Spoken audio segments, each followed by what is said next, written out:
There's this strange thing that happens to families when one member falls into destructive addiction. We know that addicts' thinking gets distorted and they slip into denial and lying and blaming and sometimes stealing. That's what you'd expect. But as I know so well from bitter experience, the presumably sane people who love the addict also succumb to distorted thinking and toxic behavior, and they fall into denial and lying and blaming, and maybe not stealing, but losing themselves amidst all the drama to a degree that makes the whole dynamic more damaging than it already was. My letter today is from a woman I'll call Izzy, and she writes, "Dearest Fairy, I grew up in a family of 9, 7 kids, and 2 loving and devoted parents.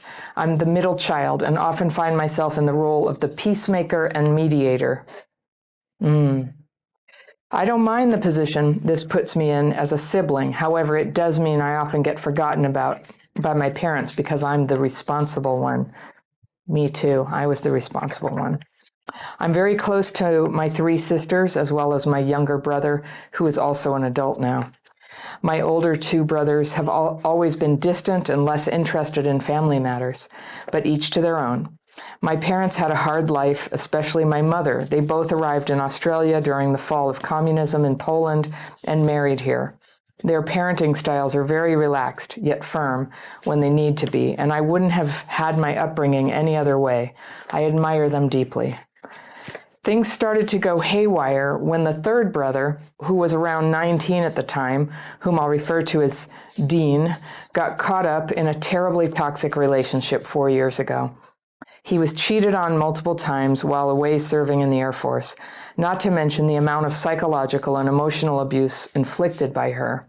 He began heavily drinking as a way to cope, and his whole respectful demeanor that was earned while he was away began changing. Each time I walked past his room, there would be hundreds of empty and collected alcohol bottles. I saw him slowly revert back to his old ways in which he had been smoking marijuana since the age of 9. 9, okay, that's a propensity there. He began smoking every day and has never stopped. He then began a new relationship which lasted approximately 2 years. He took up drugs and became addicted to opioids, party drugs, inhalants, narcotics, and coke. Essentially, he grabbed a hold of whatever he could get his hands on. That's when the stealing began. He'd fiddle through the house in search of cash when he began to run out on a minimum wage job, even stole cash from his workplace. Dean would go through our closets, wallets, purses, and cars, sometimes in the middle of the night, to buy drugs. He crashed 3 vehicles and tried to take one while high, like off his face, meaning very high on drugs. He lost his license eventually, and on occasion, we'd call the police or offer resources for support. But you can't help someone who doesn't want to be helped. Dean didn't want to get better, and I secretly resented him for it. Sure. I'd been diagnosed with an anxiety disorder at the time. It was common in my childhood, with his behavior increasing my capacity to cope in my last year of high school. He stole my medications and script, and there were several occasions in which he'd rummage through my room and my parents' bedroom. He sounds like a brother I used to have, who has not survived. His behavior deeply upset all of us, but I felt like I was the only one to really struggle with wrapping my head around this new, angry, and tortured older brother. My parents would sweep this under the rug like it was normal and continuously paid off his debts in their best interest, and the focus was on him. He would have multitudes of violent outbursts and became abusive toward us siblings, hitting, choking, and punching my younger brother. Oh dear. All right. At times, he and my eldest brother would fist fight, and in attempts to abate the domestic fights, he'd only hit harder, asking for more. My younger siblings and mother were always a witness to this. Dad was not around to see it. Sadly, it was something we got used to. There were so many occurrences like this, and frankly, my mind dissociates when I think back to that time period as it was so intense and traumatic. Yeah, I understand. My eldest brother moved out eventually with his partner, so it was just us 5 at home. Eventually, he met a new girl and moved into a rental. They fell pregnant a year into the relationship, and he was around 22 at the time. We so hoped this baby would be our miracle baby to save him. Yeah. I'm afraid of where this is going. The truth of it, he stayed clean off drugs, just never stopped smoking. I think you mean weed. Okay, weed is technically a drug, but I know what you mean. Okay. Or do you just mean cigarettes? Oh yeah, no, you mean weed. This was fine as weed was the least of our worries, and he is a fairly okay father. My younger brother and I became close with him over that period, and our relationships flourished because we saw him change his behaviors and become a decent dad. He wants what's best for his 1-year-old, but his relationship with his girlfriend was constantly on and off. She's extremely domestically abusive toward him, and the kid was a witness to this and began to notice their fights. Recently, it became too much for him knowing that his child would grow up to see this. The responsible thing was to move out, but unfortunately, our family house was his rock. All the pent-up rage and internal guilt was reduced onto our family. It got too much for my younger brother and too much for my parents and me. He'd have no money and spend it on weed, invade our space, never clean up after himself, and constantly played the victim card. He never takes accountability for anything and laughs it off as a joke. It was chaos when one night he intentionally really hurt my little sister, eldest sister, and my younger brother. I won't go into detail. We kicked him out. That was my last straw because we'd given him more than enough chances. My younger brother, eldest and younger sister got a restraining order that was that very night against him. It was the hardest thing I ever had to do. So you weren't part of the restraining order, just them? Okay. From then on, I didn't consider him family. I vowed never to see his face again. My parents, understandably, still consider him their son and allow him to meet outside the house for catch-ups. My younger brother cannot cope with this and is hugely suffering when his name is said. It's a huge trigger. At first, I was glad and happy that I wasn't going to enable his behavior anymore. I want him to choose to get better. I just don't want to hear about it. He has a lot of work to do and plenty of apologies to make. So going back to my question, I've recently begun feeling the grief and loss of this connection, especially with my nephew, whom I bonded with in every moment. I feel numb yet okay at the same time. Any suggestions would deeply support me. Thank you for reading this. All right, Izzy, I'm so sorry. I relate so much to this. It's what a sad thing. Addiction is a monster, and it got your brother. So from what you're saying about this, it sounds like you have some knowledge of how families can sort of detach and have the best possible attitude about a family member that's in addiction. But one reason I thought maybe you hadn't gone very deeply into like the literature for families of alcoholics and addicts is because you give a lot of becauses about his behavior. You go, well, you know, he got cheated on and so he became an alcoholic. And what I've learned from reading the literature is like, you know, people with alcohol and drug problems, like anybody, are going to have some ups and downs. And definitely trauma can make people more likely to succumb to addiction. But there's some element of it that is quite outside of if any cause we can name. It's perhaps genetic or, you know, we just don't know.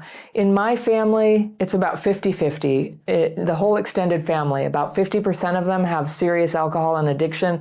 Many of those have died young as a result. The other 50% don't have it.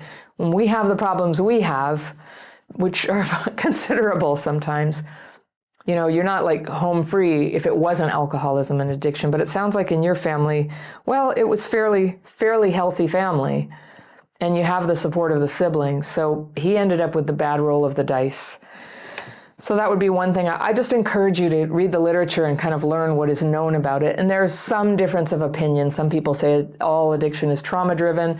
Some say it's, you know, it's just something that passes and you get over it. But when it comes to what you're talking about as a garbage pail addict, which is somebody who takes everything in sight, whether it's genetic or some sort of aspect of the personality or a spiritual thing, like it's bad. It's very bad. And it's like no matter how easy life gets or if a baby comes in or the ex cheats or anything like that, like they're gonna use and drink either way.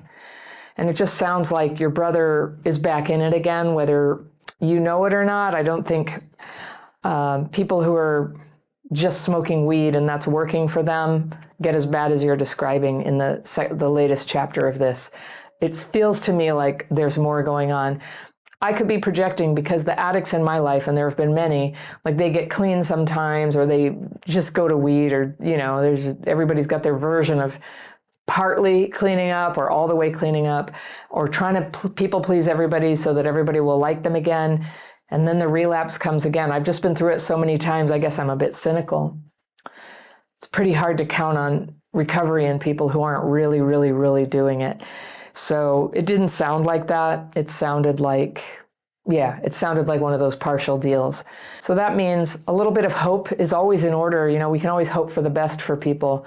But there's this idea, in 12-step recovery, there's a program called Al-Anon. I think you probably know that, for families of alcoholics and sometimes addicts. There's also ACA, Adult Children of Alcoholics and Other Dysfunctional Families. But what I hear in this, I don't know, you sound pretty healthy to me. It just sounds like you're dealing with somebody who's doing this and you're trying to figure out like what to do with the sadness. And I'm afraid he's half lost. Now, my brother died eventually. We went through all this kind of behavior for years and years and years, and then he died. And when he was 38, I was 31. In a way, at that point, I was relieved. It had gotten so bad, and it was just so perpetual that every time the phone would ring from him, I would just go, oh no, here we go again. There was going to be trouble and violence and broken glass and threats and demands. And yeah, it was, sometimes I would feel like an emotional hostage to his behavior. And I moved out of state from where he lived, which helped. When he died, I had this false idea that, it wasn't like a real loss of a brother because he was so addicted for so long that I sort of knew this was coming. That was my false thinking. And I'm not saying your brother is definitely going to die, but he's certainly at risk, at great risk, especially these days. But with addicts, you lose them in stages. One stage is when their whole soul and personality succumb to the drugs. And then if and when they die, that's the final loss. But at the time, I've had several people in my loved ones die of alcoholism and addiction and overdoses. And every time, this was earlier in my life, I would just go, well, it's not quite the same as if somebody who didn't have an addiction died. Well, of course it's the same.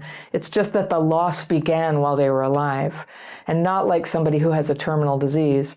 You could consider addiction a terminal disease, but it's not like that. The way they turn against you, the way the person has disappeared. Sometimes I say that somebody with an addiction is like a planet that has this terrible dark side of it. And sometimes you're looking at this sunny planet and they're so nice and you're like, oh, planet, it's beautiful. And then, night comes and you see the dark side and they don't know you and they don't connect with you and they're unfamiliar to you. And it hurts and it's jarring. And sometimes they say terrible things and they steal your stuff and betray you. And it's a loss, like that is a loss. And so if you're deciding to not have him in your life right now, it's going to be sad because there's hope, but probably a lot because you remember the person he once was, the person who conceivably he can be again. He might be that person again. And I bet if he gets into recovery, he'll let you know. He'll come and apologize. But if I've known a lot of people who needed to recover and never did, who did recover, who I met, before they did and then they did. And I met a lot of people after they recovered. And I feel like I have a pretty good, representative sample of what happens. And people who don't want it with all their heart and go all out and go every extra inch and mile to try to recover, they don't tend to stick. They don't tend to stay clean and sober.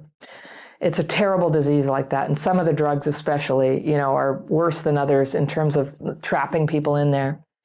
So it's both a loss and it's a threat that you're going to lose them. And what can you do? So after I lost my brother, as it happened, I had just started going to Al-Anon before he died, about 6 months before he died. I didn't know that he was going to die. I started going at the time my mother died, and 6 months later, my brother died.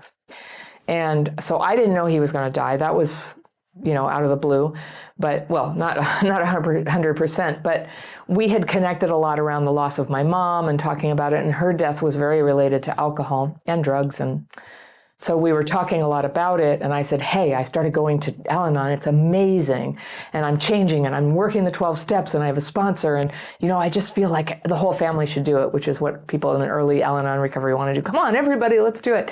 Well, they didn't want to do it, but my brother sent me a letter and said, you're going to be so proud of me. I went to an AA meeting, and I got a sponsor, and I started working the steps, and I'm going to get sober, and you're going to be so proud of me. And he said, and you're going to love me again. And I said, I already love you. He'd put me through so much, but I did. I genuinely loved him, the essence of him. I didn't like the behavior at all, and it was torture, but I loved him. And he had been a dear brother to me at one time. Well, then suddenly he died, and it was a nice feeling to know that I had expressed that love to him. And I'd been in Al-Anon just 6 months when he died, but I'd learned enough that it was possible for me to both express love and have a total boundary around him. And I didn't see him, and I didn't want to see him, but I wanted to let him know that I was encouraging him and I loved him. And when I went to clean out his apartment after he died, sure enough, there was like some step work there, and it was incomplete. He hadn't done very much. He had sort of misunderstood. Like, by that time I was an expert on the steps, 6 months, right? But I was doing them myself, so I knew a lot, and I could just sort of see he may not have been totally understanding the whole thing, so I don't think he had gone very deeply into it, but still, God bless him, he tried. He tried, and it was there in his papers. So I know he tried, and I love that about him too, and I miss him. But I sure don't miss the crazy and the violence and the horrible holidays and the worry that he was going to show up at my door and those things. So it's a complicated kind of love, isn't it? I feel for you. I know a lot of people who watch this also have this in their families or had it. And there's just no way around it. It's a sad thing. There's no platitudes to be like, yeah, except everything's great. It just sucks. It's just a very sad thing. And what we can do is we can learn how to be happy whether they change or not. Being a happy person doesn't mean you're not going to be sad about loss or miss people. Being a happy person means you pursue your own life. And so everything that you told me in this letter, like, it was relevant information. But sometimes what I see is people will write to me about an addiction, and all the information is about this other person, very detailed about their feelings and their reasons. And the person who's writing me is lost in all of this. So don't lose yourself. Don't lose yourself. I encourage you to keep finding yourself, have a strong self, and actually you with ongoing self-development is the best possible influence for other family members, whatever may come along on the path. They might not need you today, but they may need you tomorrow. So keep working on yourself. And I encourage you, consider going to Al-Anon. It's so helpful. It's so helpful. There's some weird property about people who have addiction or alcoholism. And, we all want to focus on them and how they have problems. But all of us who are affected by them, who are in their sphere, are vulnerable to be affected too. And I'll tell you, I was like, this is what I always describe it. For people my age, there's like archetype characters. Lucy in Charlie Brown, right? Margaret in Dennis the Menace, just kind of the bitchy older girl where nothing's good enough and is always like trying to tell everybody what to do. I so had that energy in me. And Al-Anon helped me relax that some and just kind of be with what is. It's understandable why a person like me, or possibly you, I don't know, maybe not you, but me, and I'm not the only one, just get kind of hard-hearted as a way to cope with all the craziness. So Al-Anon is where I learned to have compassion. I learned some practical ideas. I got to be friends with a lot of people who had been through similar things or were going through similar things. And there's a really nice way that we can help each other when we understand each other at that level. I wish you good luck in finding peace in yourself and continuing to grow while your brother sorts himself out. I hope he does. I really do. So if you or anybody watching wants to try the tool that really helped set me free and process all the feelings and thoughts that I had as a result of growing up with all of that stuff, and then also coping with the loss of people in my life, it was the daily practice. I teach it for free. It's a free course. You can access it and register for it and take it right now if you feel like it. And if you do, you will receive invitations to join me on free Zoom calls that I do twice a month. My team does them twice a month as well. And there's lots of opportunities to connect with us without spending a penny. And you can take that course right there. And I will see you very soon.